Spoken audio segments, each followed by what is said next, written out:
દીવમાં 3 નંબરનું ભય સૂચક સિગ્નલ લગાવવામાં આવ્યું છે। હવામાન વિભાગની આગાહીના પગલે ઘોઘલા અને વણાકબારા જેટી પર સિગ્નલ નંબર 3 લગાવવામાં આવ્યું છે।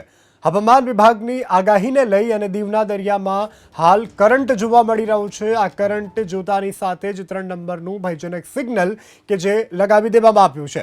દરિયામાં ભરતી અને કરંટને લઈ અને 3 નંબરનું સિગ્નલ લગાવવામાં આવ્યું છે। જો હવા ફૂંકાશે તો માછીમારોને દરિયો ન ખેડવાની પણ સૂચના આપવામાં આવશે। દીવમાં 3 નંબરનું ભય સૂચક સિગ્નલ લગાવવામાં આવ્યું છે। હવામાન વિભાગની આગાહીના પગલે ઘોઘલા અને વણાકબારા જેટી પર સિગ્નલ નંબર 3 લગાવવામાં આવ્યું છે।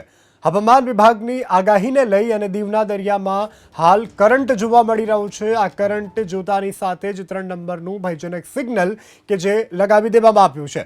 દરિયામાં ભરતી અને કરંટને લઈ અને 3 નંબરનું સિગ્નલ લગાવવામાં આવ્યું છે।